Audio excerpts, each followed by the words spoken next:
I was like, oh man, I'm gonna be gone.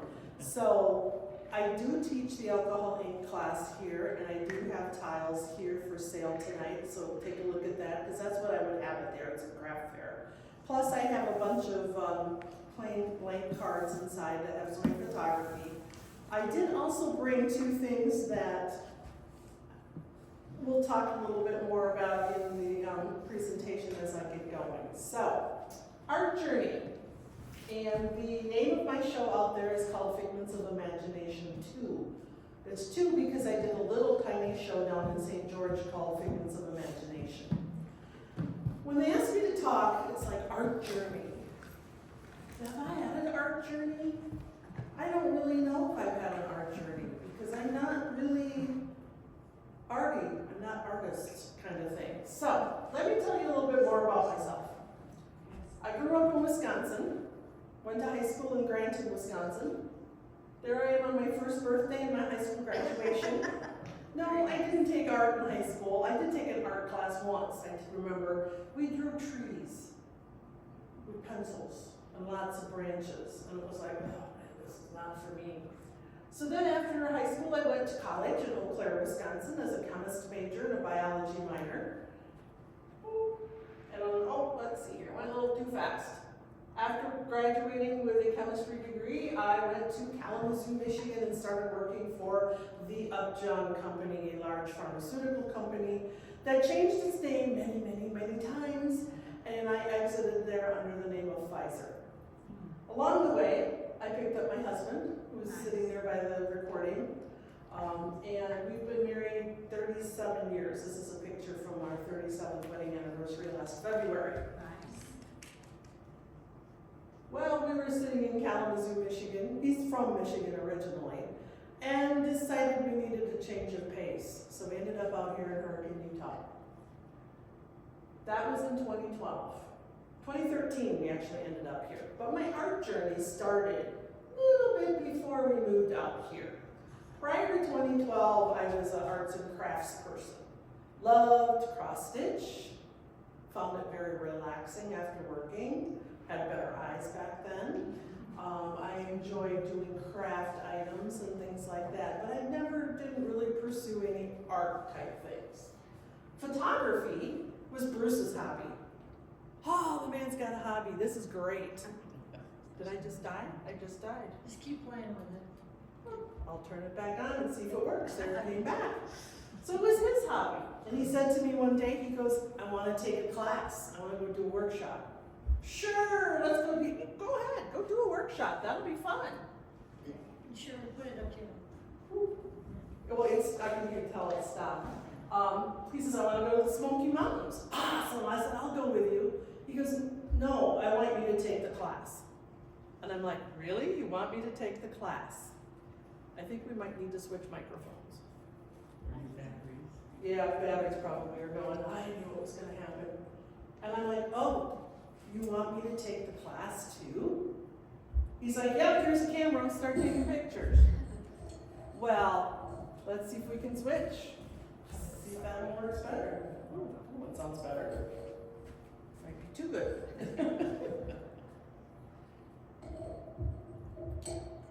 I don't know about this one, we'll see. I'll have to make sure I don't put my hand too much. Is that too? That's gonna feedback.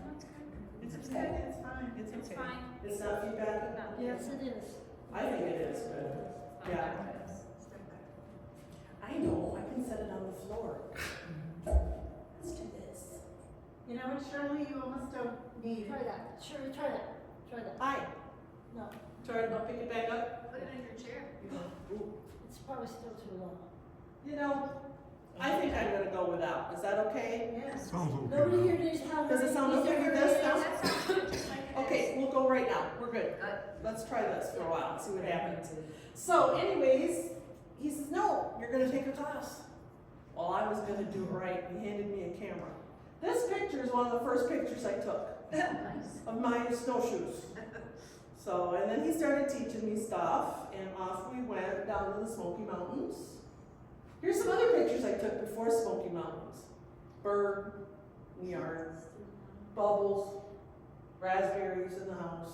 I was trying to learn the different things like depth of field and, you know, I know that bird picture pretty, I look at it now and go, oh God, that's really crappy. But man, I was pretty proud of that red cardinal when I took it. So off we went. I was gonna do it right. I was gonna do it straight out of the camera because that's, you know, good photographers, that's how they do it, right? Straight out of the camera. Yeah, that was me before the class.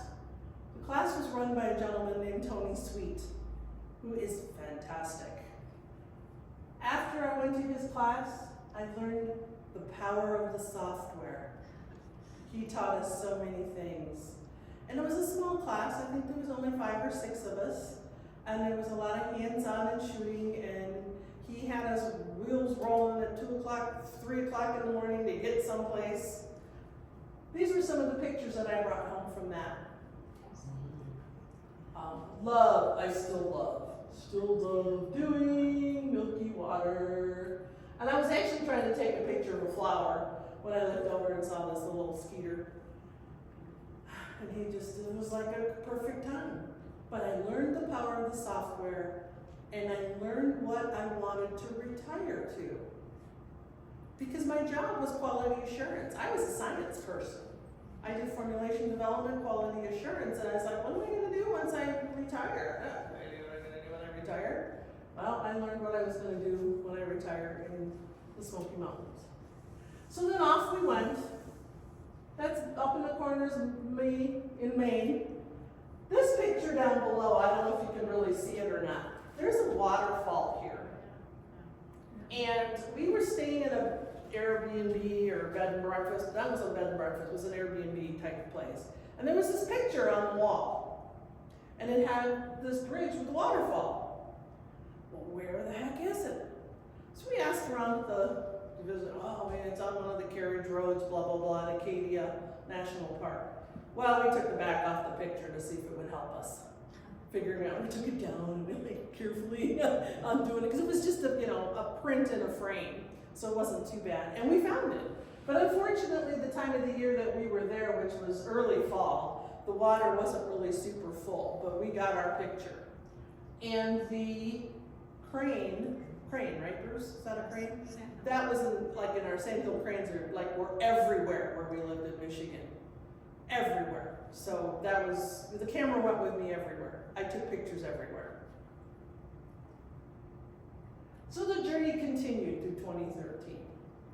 Still living in Michigan. We did our dog walkathon. I volunteered at Special Days Camp as the photographer. So I ran around all day taking pictures of kids doing fun stuff at camp. I took so many pictures, it was ridiculous. I learned the software. We did our last trip to the Upper Peninsula of Michigan, Bruce and I did. It wasn't our last trip because we knew we were moving. No. It's just that we had gone there so many times, we just decided we needed to see other parts of the country. So we did one more last trip, and it was supposed to be sunsets and waterfalls, and it was like this nostalgic thing, and it was fun. We had a good time. Then all of a sudden, we decided to go look at Utah. That was in September. We moved in the following December. It's like we came out here, we're like, oh, okay. And there we go. And that picture is a sunset picture on Lake Superior, one night on the edge of the lake. I think it was long exposure. This is when my art journey really began, is when I got here. Because, oh my goodness, yeah, right. Red rocks everywhere. Red rock. Couldn't get enough of the red rocks. Here I am, milky water again. We moved here, we did not know a soul except our realtor. We had looked online, we found a meetup group called Dog Friends of St. George. We had a dog. Within a week of being here, we started hiking with them. And the guy who ran that, Jerry, rest in peace, he actually was one of these people that hiked and walked and took pictures and loved nature and all of that kind of stuff.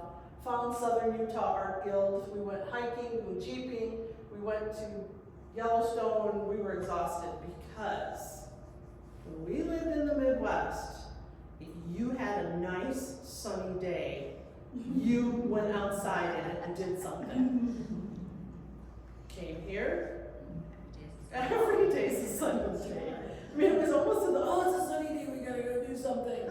Oh, we gotta do something. And then all of a sudden it was like, I'm sick of this. I want to go to a movie. I want to do something else. But it was just such a different, and then you gotta realize we moved here in December of 2013. During the year of the winter polar vortex back in Michigan. And right before we moved here is when St. George had like their 100-year snowstorm and cold. Because there still was a bank of ice left in our backyard when we got here. And there was ice and people had frozen pipes and all of this stuff. And we were amazed that there was one snowplow in the whole county. Now there's two, by the way. There's two. They both live at the airport, by the way. But we came, we saw, we took pictures and more pictures. Then I saw this ad for this one-by-one show at Dixie State at the Sears Museum. Oh, it's a juried show. I'm going to put these two pictures in. So I did. I put these two pictures in. And they accepted them. Then I met Kathy Cecilowitz. Hi, Kathy. It's all her fault, guys. It's really all her fault. I went to pick up my pictures after the show, and she said to me, I really like your photography. I really like your art. I would like you to do a show out in the grand foyer of the Sears Museum. Okay. I said, when? It was like a year and a half from then. Thank goodness it was a year and a half because I really hadn't printed much. I really was only starting my journey. And so I'm like, okay. I had no idea what I was doing. But Kathy was very good and she introduced me to Bobby Winkier from Arts Design. And so we participated in Arts Design and helped Bobby with stuff there. And Kathy kept kind of saying, get out there, take pictures. And she said, build your resume. And I'm like, well, I got a resume, but it's all science and pharmaceutical and, stuff like that. She goes, no, you need to build your art resume. She said, start showing things wherever you can. Start winning ribbons. Start participating. And anytime you participate, you add that to your resume. I'm like, oh, okay. So I did. So I started working on specific things. I had ideas of what I wanted to show. And, Kathy kind of coached me. It's like, what do you mean all landscape on one side, landscape port orientation on one and portrait on the other, but she says, just, pick one size, this kind of thing. So she coached me through that. I learned a lot of new software techniques. And honestly, as you probably all realize, sometimes out here it's really hard to take a bad picture because it is just so incredibly gorgeous. We joined the Color Country Camera Club, and it wasn't long after we joined that I started facilitating that. And I facilitated that club for, 8-9 years and just recently resigned from doing that. Found out about Mesquite Fine Arts Center down in Mesquite. Oh, that's a great place if you haven't been there. I realize it's a little bit of a drive, but they do a lot of cool stuff. They do cool shows, they do cool exhibitions. I wish they just were closer. Yeah. Just wish they were closer. Just really do.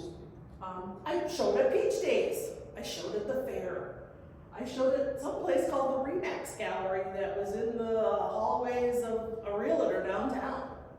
I went into Southern Utah Art Guild shows. I saw local magazines wanted pictures. I did that. And every once in a while, I actually win a ribbon.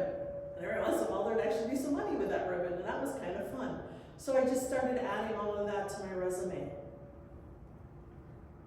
So then came the big day where they had a big photography show inside of the Sears Museum, and I was hanging in the foyer. And I really don't have any decent pictures of what I showed, or I looked, I got like one really bad long panel. I don't know if I just took them and didn't keep them, or what happens. But these were two of them that I showed. One was Grafton at night with the Milky Way, and we lit up the windows by using the candles that are the battery-operated candles, so it looked like there was a meeting going on. And Blast, which one of the prints of that is out in the show. We were shooting water balloons out in the desert with shotguns and did some Photoshop magic with that. That's what retired people do. We blow up colored water and balloons and have somebody who knows how to shoot a gun come with us, and we took pictures and he shot the stuff. It was a lot of fun. And yes, we cleaned up all the balloon remnants. We were very clean and neat. We were very clean and neat. So then it's kind of like, well, what else can I do? You gotta give it your best shot. I find it interesting through this art journey. People would say, oh, you're showing stuff where? And I tell them, well, how'd you get that? I asked. I applied. Oh.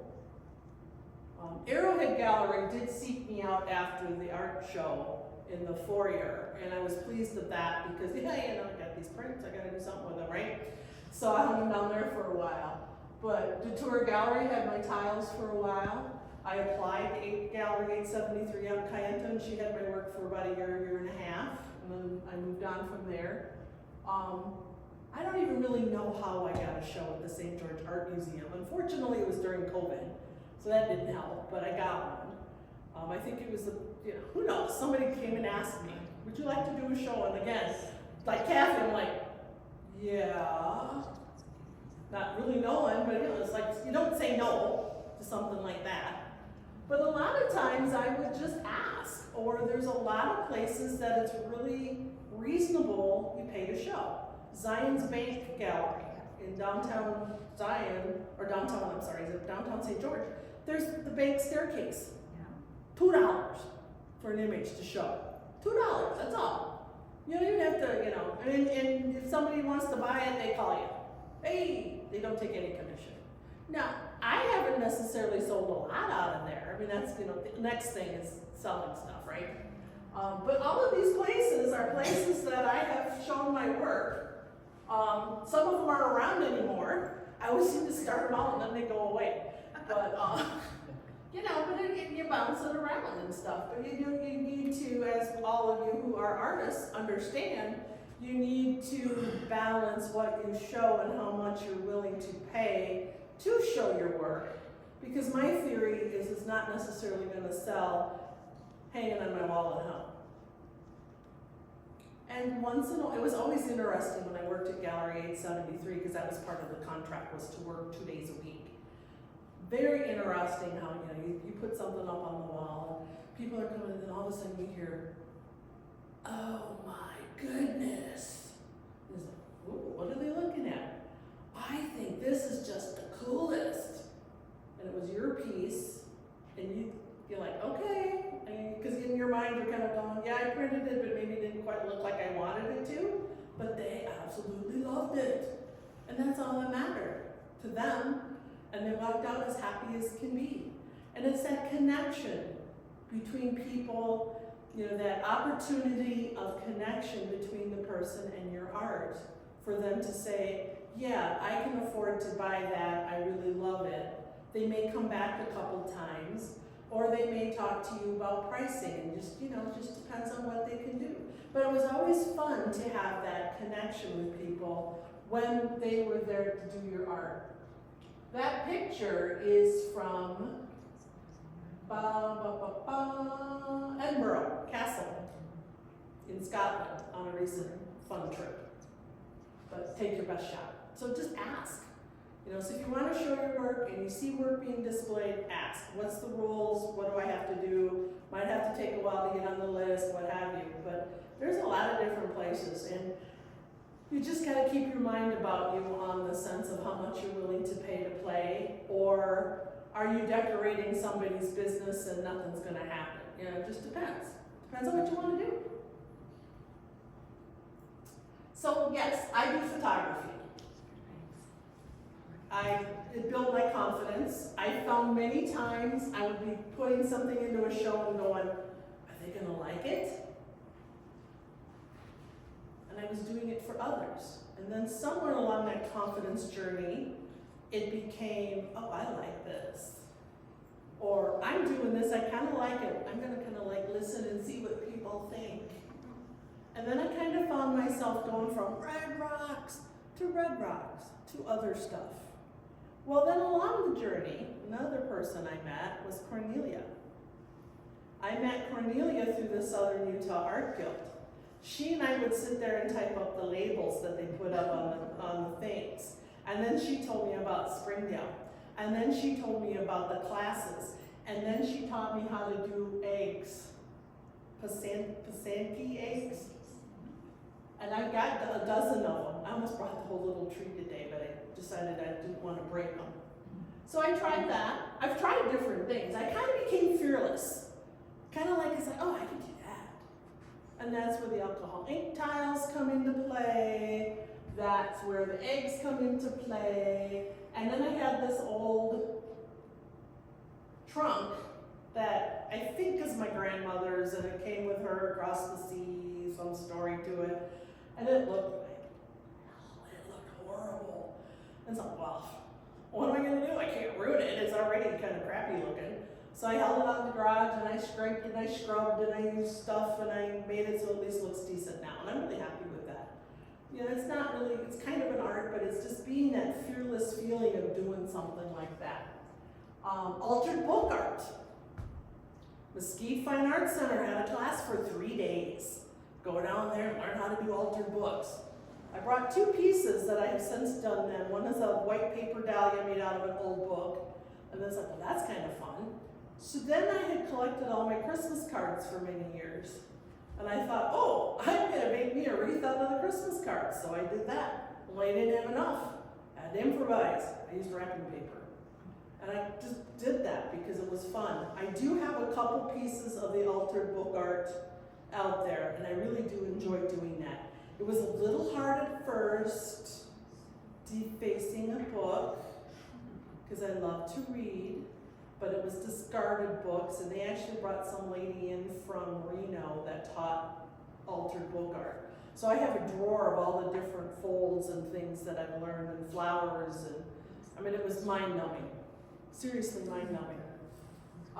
Tie-dye. I've loved tie-dye since I was a kid, and I still do tie-dye. I have tried the jelly plate thing at home. I have my own after doing it here one afternoon, but I'm really excited about the class. Oh yes, and then there's the Jubilee trees. So let's take a look at some of it. This is my painting. This is on my wall at my house. We've never lived in a place that had cement block walls before in the backyard, and I didn't really like looking at them, so I made things. I painted petroglyphs on. The bottom one is actually symbolic. It's all of the dogs that my husband and I have owned through our marriage.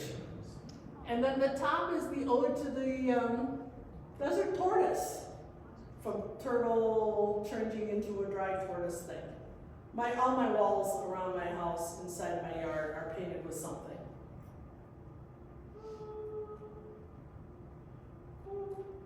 Jubilee trees.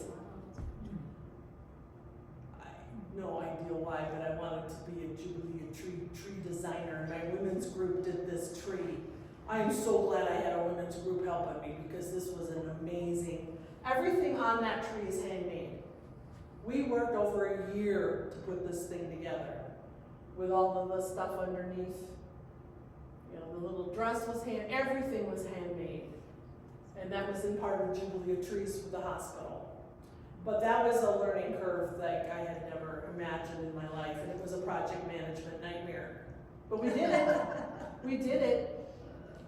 Tie-dye. And then after that big giant tree, one girlfriend and I, we had some trees left in us, so we did Woodland Critter Christmas. And we made all the critters. And we did a wreath with the little critters. And then I did a mini tree. Then I did a centerpiece. And then one of my friends conned me into doing a gingerbread house. I'll do a gingerbread house, sure. So I made a covered bridge, little gingerbread house. She wants me to do one this year too, but the timing isn't quite right. So I gotta be careful that I don't overcommit myself on stuff. I still have one tree left in me though. I've got all the pieces and parts in my house. We bought a fake tree that looks like a cactus. And I wanna clip all the lights off of that baby, turn that into a Jubilee of Trees tree for the smaller ones. But I need to start now for like next year. Bored? I don't get bored. There's so many things swirling in my head that I want to try and do that I just don't get bored. But the art journey all the way along the line is try something new, try something different, try new things. Self-portraiture for Day of the Dead. In my bedroom with makeup all by myself. And I learned how to run my camera remotely. Infrared photography. Something different, something not just visible light, but infrared. iPhone photography. And Janet, I do have a class. It's not necessarily a hands-on class, but I do have a presentation about an hour long about iPhones and how to really take good pictures with them. It's a camera that takes phone calls, is what it is. Alright. And I find other little projects here and there, like, oh, shiny object over here, teach a class, alcohol ink classes. I've also taught different photography ones, composition, working on the iPhone one again, always know more software things. And then there's travel, and Kathy's part of that problem too, my travel. Wanted to go someplace green to do infrared photography. So what does she do? She pops up a trip to the UK and Ireland here in the spring. And off we went. Oh my goodness, it was wonderful. So I took a lot of pictures there. Oh, let's go back to where I do this stuff. This is where I do my photography processing. Just a desk and a chair and 2 monitors, computer, 2 monitors. This room is what I have dubbed my activity room, where I do my activities. Anything and everything. I hang a lot of art on the walls that I have. I have tables that I can move things around. I got tables I can do stuff on. Here's the wedding dress that's out in the out there, which was my wedding dress. And then I wanted to do something for Art Provides downtown, a gallery that they did a her story. And I was gonna try to tie-dye it. And then I learned that you can't tie-dye satin. So I bought fabric paint and I created, and then I bought glitter to put in the fabric paint so I could create some more. So that is out here. And we decided to make it interactive. So if you go out into the hallway here to look at the art, you will see this dress. You will see some pens and some little boards. You can write or create on that dress all you want. There's marker pens and pink pens and stuff like that. So it's an interactive type thing. You can write words, you can draw, you can do whatever you want on it. But that was my wedding dress. And oh, I see it. Here are my eggs on my little tree. Here's the goddess. Here's some stuff that I was painting and working on. I can do anything in this room. This stuff is computer stuff over here. It's a combo room now. I let him have a little bit of it for his stuff. Which, amazingly, when I need something, he seems to be able to find it in there, so it works out pretty good. But that's my activity room. We do our activities in there. And I find that if I'm not in there for a period of time, I need to go in there and create something little or straighten or dig or clean out. And I did not take a picture of the supply closet. That's just full of stuff. This was a recent shiny object pictures. These are fishhook cactuses. You can see the fishhook on them. They bloom, I mean, they grow around here. There's not a ton of them. They bloom in the middle of the summer after a rain. Within 5 days of the monsoon range, they will bloom. I went and visited this particular cactus. There was a couple of them out on Cinder Knoll by my house. I visited them every day, in the middle of the day, because that's when they're open, to take their picture and watch them bloom. Fortunately, it wasn't too far of a hike, but I, me and my camera, here we go, cell phone, had gotten a new camera, did macro on them, and I was, thank goodness actually. I could hear the traffic on 600, but I was kind of like down in a knoll because I'm like sitting in the desert on the dirt in the middle of the day with a camera. I mean, I probably looked like I was out there dying. And nobody ever stopped to help me, by the way. But I don't think they could see me. And I was really kind of fortunate for that because I was like, man, someone's gonna come along and go, excuse me, lady, are you to taking pictures. Don't mind me.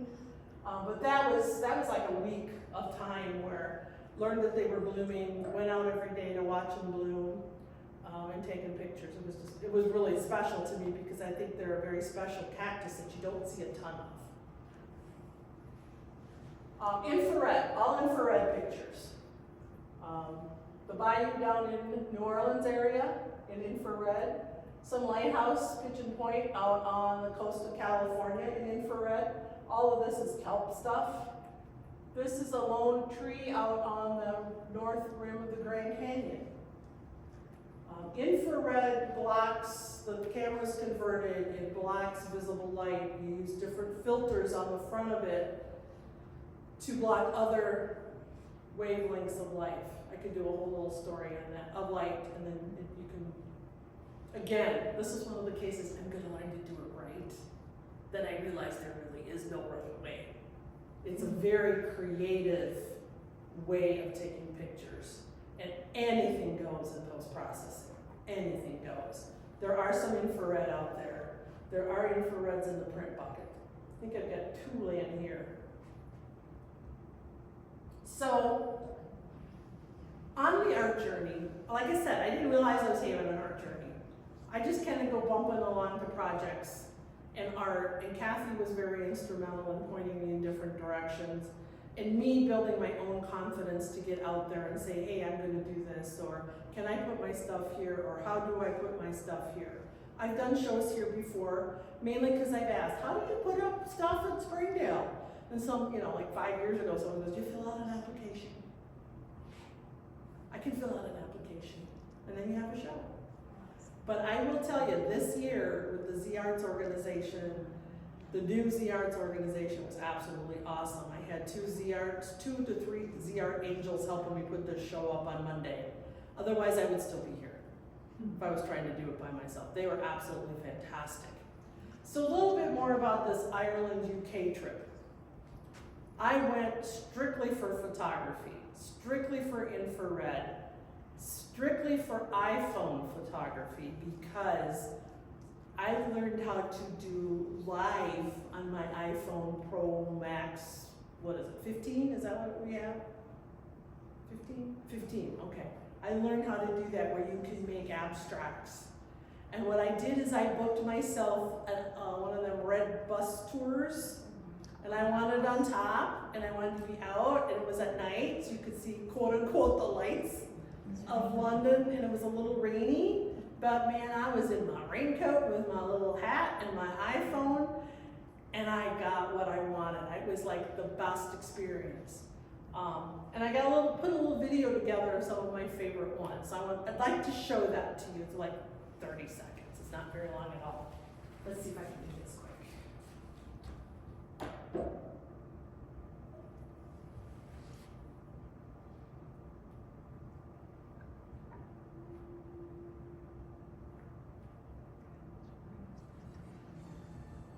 First, it's not playing up there. Stop.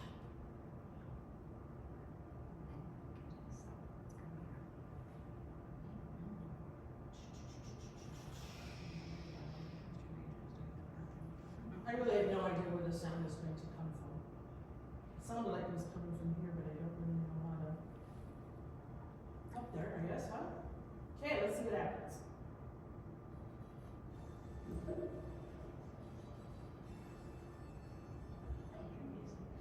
There's music, but I can't. Every one of these photos was taken in live mode with an iPhone. So all over iPhone. This is traffic. This is the bus going by. Big Ben. More buses. That one's out there. Selected colors. That's it. Just a quick little video. I'll play it again if you want. The music is just canned music from free stuff. Nothing special about the music. But it was a creative, wonderful time. I mean, I took hundreds and hundreds of pictures.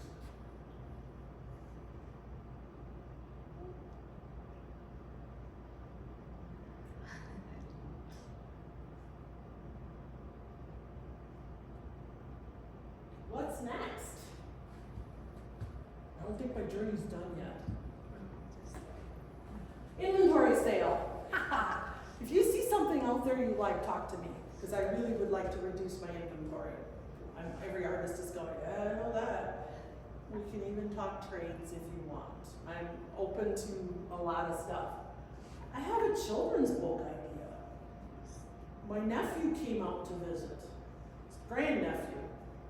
Just about 3 at the time. He was 2 or 3, I don't remember. To him, a park are swings and slides. So we took him to the Zion Park. We wanted to know where the little swings and slides were. So my niece and I just was like, my goodness, seeing it through his eyes, there's so many different types of parks. But to him at that age, swings and slides is a park. So I got some ideas there. I'm gonna dig around with some of this artificial intelligence, create stuff. I find it fascinating, and I'm hoping I can not do anything too crazy, but I'd like to understand that a little bit more. I know it's very controversial. I still do photo books for Special Days Camp. Special Days Camp is a camp for kids with cancer and their brothers and sisters back in Michigan. Other people are doing the photography now, but they upload them onto SmugMug, I think it is. And I download them and I make them photo books that they use to take out and raise money. So you can see all of it. And it's kind of great to see how the kids have grown and how kids that were campers are now staff. And that's kind of cool. I gotta do that yet. I'm sure there'll be some other shiny objects. And I've got some travel. We're going to Colorado next week, my husband and I are. And I got a cruise in South America. And we've been talking going to Hawaii for a while. But all of that, always a camera goes. Always a camera goes. The iPhone is a very good camera for me. I like it. It's close by. It's easy to use. I'm happy with what I get. Go ahead. What's your regular camera? That's a good question. We were always Nikon. Always used Nikon, had several different types of Nikon. Recently, 3 months for me? Yeah, I went to an Olympus. An Olympus OM1 Mark II that has some phenomenal things. Like I can now hand hold and make milky water in the middle of the day. Yeah, it's kind of crazy. It's got a lot of good good stabilization. It's got a lot of features that other cameras are a little bit behind in, which is, I think, going to allow me to explore some other areas of photography. Plus my iPhone. Still, there's a lot of features in that iPhone, and I can get enough megapixels for what I want. But it's a journey. And right now it's Olympus, and I think that's where it's going to stay. It's pretty light, lots of different lenses that are fairly light, and we'll see where that takes me. Here's my contact information. There are business cards out in the gallery. Feel free to follow me on Facebook. I post a lot of pictures. We hike, we go out, take pictures. We walk around Grapus Pond the other day with my bird lens, and I actually got some bird pictures. I was like, oh, they're in focus. I'm pretty excited about this. Because they're fast little suckers. We have a website. I hope to put out within the next couple weeks the art that's out here, so you can share it with people. If you see something here that you like, that you want to show somebody, you can share it through that. And ask me any questions on email. I'm around. And that's it for me on my art journey. It's a little different than some people's because it's not painting and things like that. Now, Linnell did ask me some questions. And I gotta remember what the questions. Who influenced me in my art world? I'm gonna say obviously Tony Sweet, because he was the first guy that I went to a class with. And then there's another lady who's a photographer in infrared. Her name is Laura Klein. And she pretty much shoots infrared. She does infrared portraits of women and the women thing, and they're kind of different and kind of amazing. And her classes are really expensive to go to. But I'm inspired by her. So stay tuned on that. stay tuned on that. And then the other question she asked me, go ahead. Where does she teach? I think right now she's living in Maine, and she does workshops down in Santa Fe. She does them up northern Wisconsin someplace. I can't think of the name of the place. Different workshop type thing. She doesn't really have she doesn't go, she doesn't teach at a college. She doesn't teach, but her name is Laura Klein, and she kind of amazes me. Yes, Kathy. I'd like to talk to you about that later Okay. concerning women photography. Okay. You're always trying to talk to me about women in photography, and I keep ducking you. You got some ideas, I know. Let's talk ideas. And then the other question she asked me if I could own any piece of art in the world, what it would be. And man, you know, for me that's really, really tough because I look at myself not necessarily as a classically trained artist. I didn't go to art school. I didn't study the masters. I didn't, honestly, I don't like to go to art museums all the time. If I'm not one to go to an art museum for a day when I'm in some foreign city. I pop into the ones around here. I like to look at people's art. So it was a really tough question. And I'm not a religious person, but man, I'd really like to own the Last Supper. I mean, that thing is just huge and beautiful. And it's, wow, and I got to see it right after it had been restored many years ago on a business trip. That was really cool. I find myself going to the Sears Museum for that marble statue that's there. Can't think of the name of it. Hello? The Pieta. The Pieta. Yeah. The replica. A replica of the Pieta that's in, the Vatican. I go there sometimes when not even just to see the art that's in the museum, just to go see that and sit there and contemplate. So that would be fun to own in my backyard, I guess. Things like that. But even though it's kind of interesting, it's like I just, named all these religious things, but it's like I'm not a religious person in that sense, but they're beautiful. And it would be really cool to have them to take a look at them. I would say the other thing is I'm starting to do it and I should have started it like 50 years ago.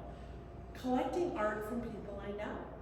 I'm starting to get a few more little pieces of art of people I know. And I like that, and I should have done that sooner. So that's my answers to her questions.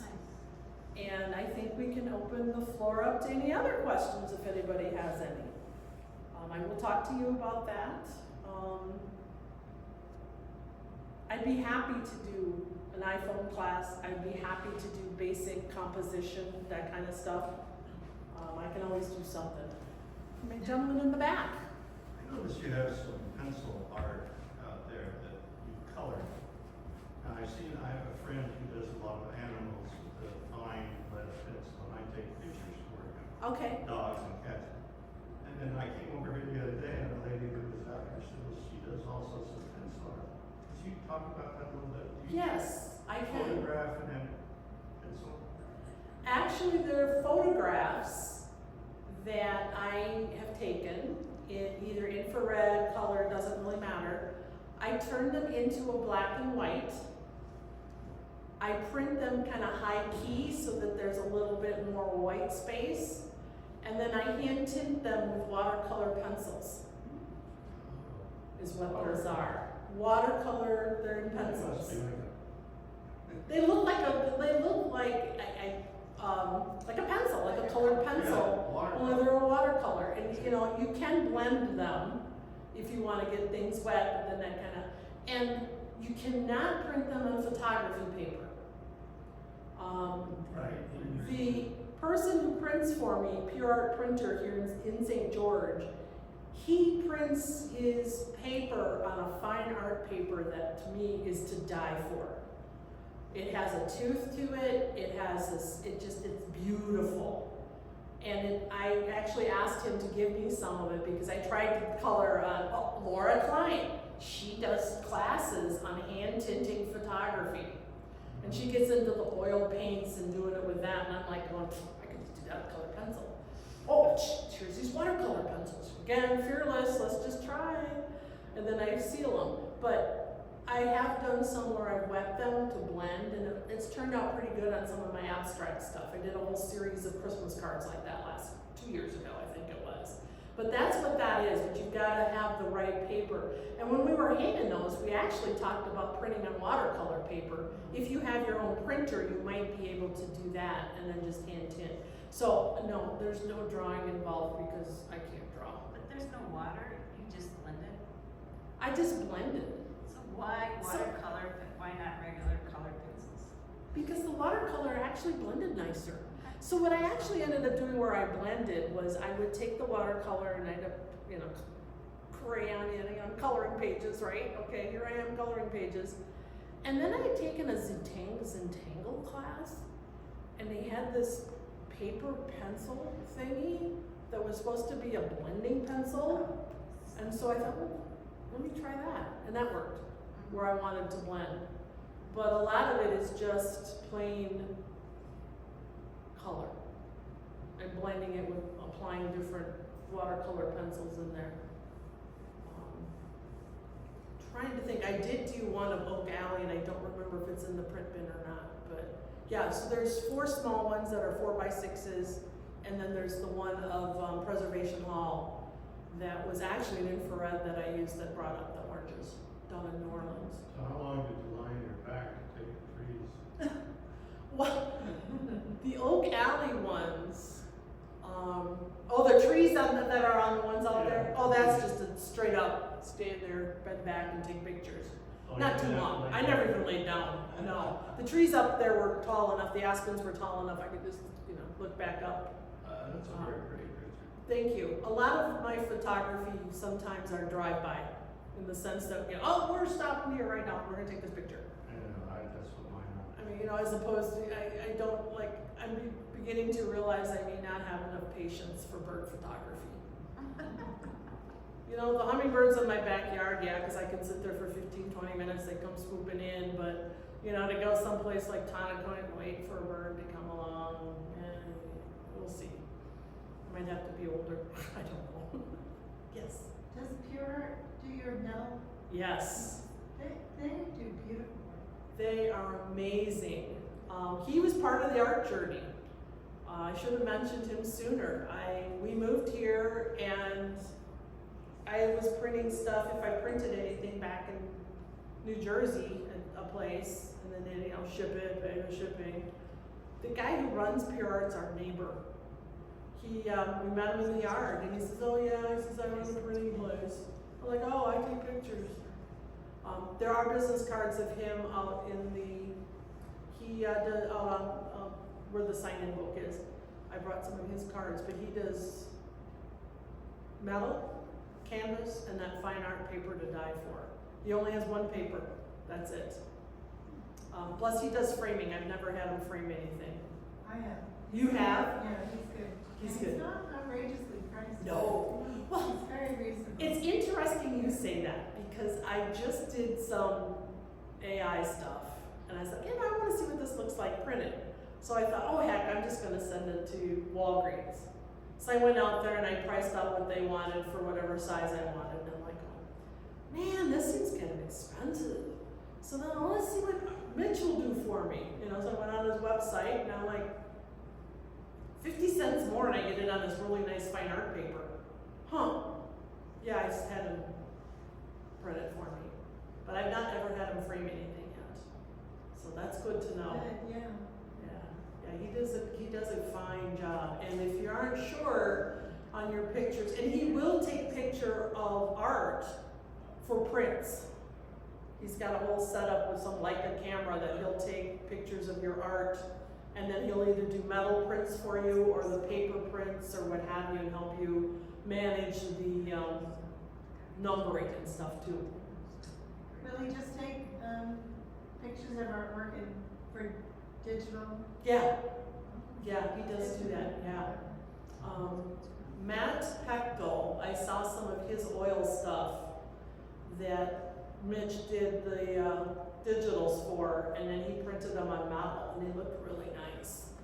Really nice. So it's another way of doing a art print, would be on metal as opposed to just paper. But yeah, he does all my printing. He used to work here in Springdale.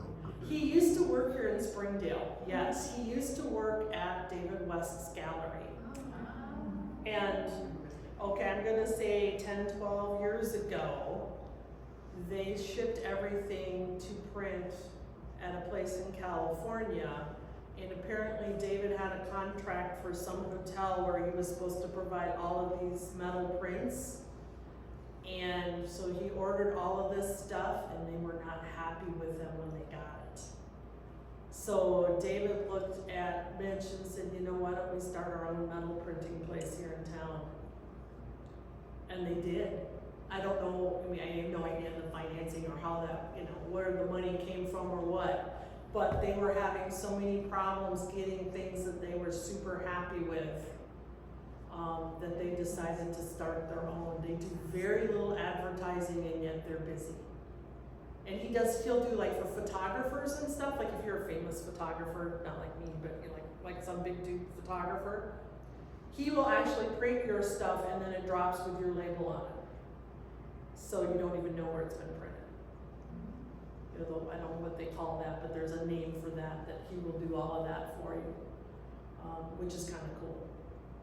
It works really good because he's my neighbor, and when I print something, he just drops it off, which is really kind of nice. I just put in the little comment box, I'm Mitch's neighbor, please have him drop it off when he's done. But yeah, highly recommend that place, highly recommend it. Anything else? Yes, Cornelia. How does AI work for photography? I mean, what does it do? Well, there's a couple different things AI can do, and you know, I mean, AI is a very controversial thing right now, and video AI, I'm not even going to talk about that. That's just, you know, the deep fakes and all that hoo-ha. What you can do with photography, okay, you think back when Photoshop arrived. People are like, oh, is that Photoshop? And they get all excited about it and stuff. And now it's kind of like, yeah, okay, people, you know, use Photoshop as a way to post-process and create a vision. So there's two things that AI can do and Photoshop can do now, and there's a plethora of other applications and things. One is I can take my picture, I can go into Photoshop and make the basic adjustments, you know, light, contrast, stuff like that. And then if I decide I want to put a boat in my lake, I can tell it to put a boat in my lake. And it'll put a boat in my lake. I might like the boat, I might not like the boat. It just depends on, you know, what AI generative fill does. So that's one thing it can do. And the thing that I was playing with, and it goes into the children's book thing, is there's also something that they call, I think they call it text to image. So I can type words in, and then I can pick some stuff, styles, different things like that, and it'll create an image. And sometimes they're kind of cool. I mean, they're really cool for spacey things, they're really cool for stuff, and I know I'm seeing people cringe right now, but I'm looking and exploring that as a way to maybe see if I can illustrate some of my own pictures with this for the children's book. Take them on a tour. Huh? Take the children on a tour with your photographs with them in it. Well, yeah, it just depends. I mean, it depends on what I gotta see. There's things cooking back here on what I want to see on that. I've got ideas, and it doesn't necessarily have to be a photography book. I'm thinking more cartoonish, but you know, that kind of thing. So it's a way, and there is a lot of controversy on that because, you know, everybody's saying, well, your art's being stolen and different things like that. Well, there was a simple way back in the beginning that they could have took care of that, and they didn't do it. I think that these guys that created AI, and I probably shouldn't put this on tape, but I am. I think they should have said, hey, we want to create this thing, and if you want to help us, we'll pay you $1 per image. And people would have loaded up their stuff. Oh man, I can load up 50 of my crappy photography pictures and people are gonna pay me $50. Yeah, I can do that. So it's, you know, it's a generational thing. I think it's, you know, the digital art is something that's out there. And there's different ways of it to be managed and handled. I'm not taking any of the regulatory side of it, no clue. I'm just doing it for me, doing it for, just for some fun and to do create. And places that accept digital art, I might enter something. I did create 2 really cute pictures in that for the Day of the Dead thing. We'll see if they get accepted at the St. George Art Museum in their digital category. I'm expecting not, but we'll see. We'll see. Yes. This is kind of for everybody, but I use this thing called Cafe Listings. Yeah. And it's really good. I mean, they just list all these different kind of shows, Mm-hmm. and you make yourself a portfolio, and then you can apply through them. Mm-hmm. And it's a good way to figure out what shows are around, and a lot of them are digital, and some of them are, real, like you take stuff to a gallery. Yeah. But it's nice because they kind of cover all different kinds of art. They do public art, photography, 3D art. And I've heard of them and I've used them previously, but I haven't really played with them much. But there's so many different ways that you can apply things. There's so many, but it's the satisfaction for the person creating the art. Painters, potters, they want to feel it. I like taking the pictures. I like the computer side of it because there's power there to help me create a vision. And there's some things out there that I've created that when I tell you what they are, there's a blue one out there called the Tour of Difference. That started out as 2 pictures of a white flower. And I didn't get quite what I wanted, but there's a blending mode in Photoshop called Difference. And I got what I wanted. It's like, woo, look at that. Which I couldn't create straight out of the camera. So it just really depends on the person. And now you see younger people using these, was it Procreate and digital art things to create stuff. They were all born with these tablets and computers in their hands. And that's how they create art. That's how they create things. And, some still paint, some don't, but that's okay, they're creating.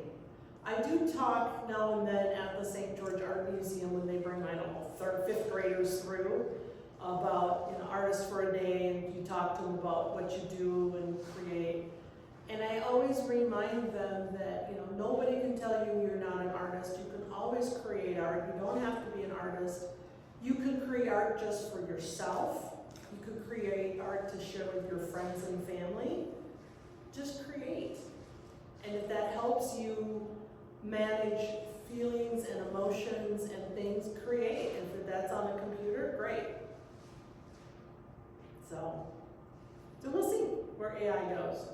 But it is dangerous. I will admit that it's dangerous. It's kind of addicting to type words and get something.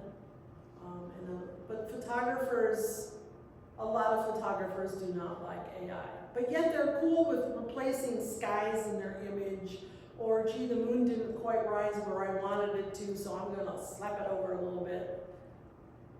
Any camera has AI right now. Cell phones have a little bit of AI going on. It's there. It can be dangerous, it cannot be dangerous. Depends on how you use it. So that was an awful long discussion on that question, sorry. I'm off my soapbox. Anything else? Well, thank you all for coming and listening. I know you expected it, enjoy the show. I've got things over here for you to look at and purchase if you want. Go on out there. I'll be here to answer questions because my art isn't always the typical Red Rock art. Some of it is. It's just figments of my imagination. Thank you very much.